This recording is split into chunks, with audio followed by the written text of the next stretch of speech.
This Filmmaker IQ lesson is proudly sponsored by Rode Microphones, premium microphones and audio accessories for studio, live, and location recording. Welcome to FilmmakerIQ.com. I'm John Hess, and today we'll dive into the history of frame rates. Let's establish a basic truth about film. Nothing in the movies is real. The sets are fake, the actors are pretending and reciting lines written for them. Even the very essence of moving pictures is a lie. There's nothing moving. It's all an optical illusion. Take, for instance, this spinning wheel of circles.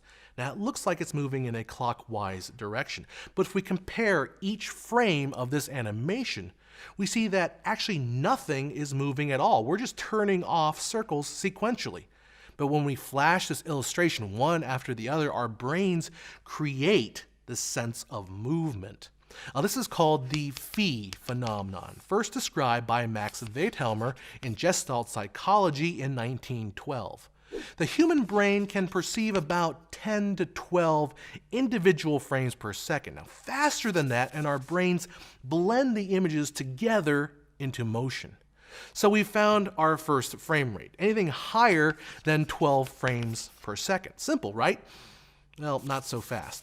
With film, we need to stop the projection, stop the light as we load up the next frame. Otherwise, we have just a big blurry mess. But playing back 12 frames per second with 12 intermittent periods of black as the film advances will create an intolerable amount of flicker. How fast do we need to flash the images on screen to make that flicker disappear? Well, according to Thomas Edison, the magic number is 46 times per second. At 46 frames per second, our persistence of vision kicks in, and we won't notice the screen going dark between every frame. But 46 frames per second meant you had to run through a lot of film, and that stuff isn't cheap. Film projectionists came up with a unique solution. Let's flash the same frame on the screen more than once. Using double or triple bladed shutters, you could up the frame rate projected without running more film. Playing back a 16 frames per second film using a triple bladed shutter, we would flash each frame 3 times for a total of 48 frames per second, just above Edison's recommendation. And that right there is our first commonly used frame rate for silent film, 16 frames per second, or thereabouts. The inconsistency of silent film frame rates have driven film historians and preservationists nuts. Early 20th century cameras and projectors were hand cranked, and cinematographers would undercrank or overcrank the camera for effect. D.W. Griffith was notorious for undercranking his shot, shooting as low as 12 frames per second. Even Edison ignored his own recommendation. Exhibitors also played fast and loose with frame rates, sometimes playing back films faster so they could squeeze in one extra showing at the end of the day. In reality, silent film frame rates could range anywhere from 14 to 26 frames per second, but that was okay because it really didn't ruin the effect of motion pictures. Well, that is until sound came into the picture. The introduction of sound was one of the most drastic technological and artistic changes in all of motion picture history. Because sound was recorded as an optical track that ran alongside the film strip, recording and playing back film had to be kept at a very strict and even frame rate. And that frame rate would be established internationally in 1929 as 24 frames per second. Now, why 24? Well, they found that the audio track just didn't have enough fidelity on a 16 frames per second system. Using 48 projected frames as our goal, they stepped up to the next factor, a 24 frame system using double-bladed shutters to create desired 48 projected frames per second. So why 24 and not 23 or 25? Well, that comes down to basic math. 24 is a number that can be easily divided by 2, 3, 4, 6, and 8. So an editor can know right off the bat that half a second is 12 frames, a third is 8 frames, a quarter is 6 frames, and so on. Now, why not a higher number like 30 or 32, which also have those same factors? Well, like I said earlier, this stuff ain't cheap. 24 frames was just the lowest, easily divisible number that would work for sound. Ironically, the need for a consistent 24 frames per second created headaches in the sound department. The first sound cameras with their whirling electric motors were very noisy, forcing camera operators to shoot from a soundproof booth through a window. Technology and design did eventually catch up, but the 24 frames per second frame rate is still very much with us today, almost a culturally ingrained in what we come to expect from a cinematic experience. Television had to deal with the same flicker issues that plagued motion picture film, but flashing the same frame on screen was not an option that was technologically feasible. Engineers were more concerned about bandwidth, something they were trying to conserve with over-the-air broadcast television. The solution was developed independently by German Telefunken engineer Fritz Schroeter in 1930 and in the US by RCA engineer Randall C. Balliard in 1932. To conserve bandwidth and avoid flickering, each frame would be interlaced, that is, broken down into two alternating fields, an upper and a lower field. Each field would then be created on the screen, one after the other in a comb-like pattern. And in order to eliminate intermodulation, that's the beating distortion caused by the hum generated by the electrical current, the refresh rate was set to that of the AC power. In the United States, 60 hertz. So each field is created in a 60th of a second, resulting in a full 30 frames per second. But the story gets more complicated with the introduction of color. In 1948, the FCC put a moratorium on new television broadcast licenses as it tried to figure out what to do with the newly available UHF spectrum. The idea was to introduce a new color system utilizing this higher frequency bandwidth and let those older VHF channels which the older TV sets could access, let those die off. While they were trying to figure out what to do, TV sales went through the roof, exploding from 1 million sets to over 10 million in a matter of just a couple short years. The idea of letting those older VHF TV stations die off became impractical. So now the race was on to create a color standard that was compatible with the older black and white TV sets. The NTSC, the board that created the first US TV standard, reconvened with RCA, leading the way using a system first outlined by Georges Valency in 1938. Breaking the image down into luminance and chrominance, broadcasters could embed a color signal as a sub-carrier in the television signal. New color TVs could pick up and interpret this color subcarrier, which would just be ignored by the older black and white TV sets. Well, so far so good.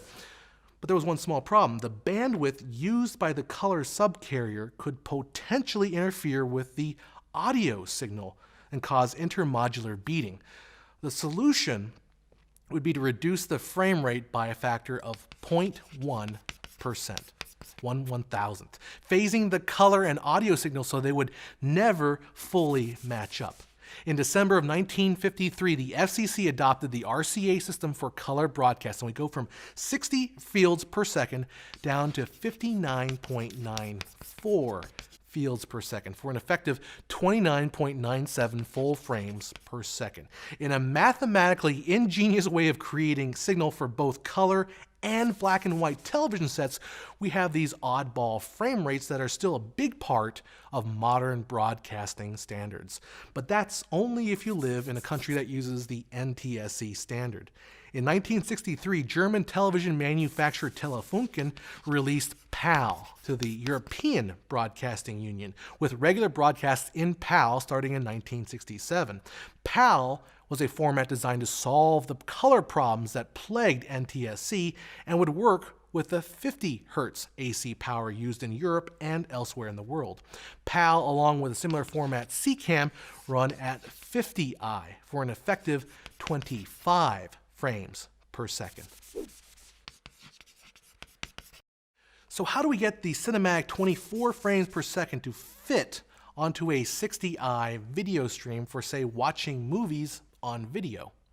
Well, let's walk through the process. First, the 24 frames per second is slowed down by 0.1%, giving us 23.976 frames per second. Now, if we do the math, we can see that we need 4 frames of 23.976 to fit into 5 frames of 29.97. Now, we do this by splitting the frames up into fields using a 3-2 pull down. The first frame is captured onto 3 fields, the upper, lower, and then upper field. That's 1 1/2 frames. The next frame is captured onto the following 2 fields, the lower and then the upper. The next frame after that fills up the lower, then the following upper and lower. That's 3 fields. The last frame filling up the upper and lower. So we have 3 fields, 2 fields, 3 fields, 2 fields. That's the 3-2, 3-2 cadence. Unfortunately, this process isn't perfect, with resulting video having that telecine judders every 3 frames, which is especially noticeable on long, slow camera movements. Now, reverse telecine or reverse 3-2 pull down are technologies that work backwards, constructing a true 23.976 or 24p video stream from the 3-2 pull down 60i footage. Most modern digital cameras avoid the telecine process altogether and record 23.976 or straight 24 frames per second natively onto the hard drives. But there are workflows out there that run videos through HDMI cables, which are rated for 60i, and they may utilize the 3-2 pull down. For telecining films onto PAL or CCAM's 25 frames per second, the process is actually much simpler. Using a 2-2 pull down, the 24 frames per second footage is sped up by 4%, and each frame is transferred onto 2 fields, an upper and a lower field.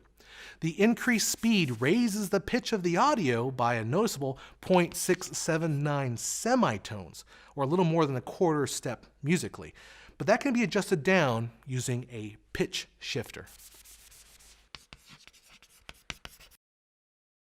24 frames has been the standard for narrative film for nearly a century now. But enterprising filmmakers have tried to push the temporal resolution or frame rate higher, trying to reduce motion blur and create smoother and more realistic look. One of the notable experiments in high frame rate is ShowScan, a 70mm format developed by visual effects wizard Douglas Trumbull, who's famous for developing many of the visual effects for Stanley Kubrick's 2001: A Space Odyssey. Running at 60 frames per second, ShowScan created a stronger biometric response in test audiences. But the process just never found use in narrative film, being used mainly in motion simulator rides. More recently, Trumbull has worked on a digital ShowScan, shooting at 120 frames per second and adjusting the playback anywhere from 24 to 120 frames depending on the needs of the shot. But audiences just haven't been warm to the high frame rate in narrative film. The most recent experiment was Peter Jackson's The Hobbit, presented in 48 frames per second. Now, Variety reviewed the film and complained that the human actors seemed overlit and amplified in a way that many compared to modern sports broadcasts or daytime television. One projectionist complained that it looked like a made-for-TV movie. But filmmakers at the technological bleeding edge, people like Peter Jackson or James Cameron, still push for higher frame rates. Will the future of narrative filmmaking leave 24 frames a second behind? The technology is already here. The new 4K standards are capable of up to 120 frames per second. Now, while these high frame rates may be great for recreating the immediacy of sports broadcasts or really good 3D or for video games, to this filmmaker, there's something cinematic about the cadence of 24 frames per second. For all its drawbacks in clarity and motion blur, it's just how we grew up watching movies. Now, maybe the next generation will grow up with high frame rates and see 60p as the new cinematic look. Or maybe not. Frame rate is the engine behind this cinematic lie, the magic trick that allows us to enter a world that's not quite real, but real enough. A simple defining number shaped by psychology, economics, clever engineering, all in service to the act of telling stories. So use it. Use that engine and go make something great. I'm John Hess. I'll see you at filmmakeriq.com.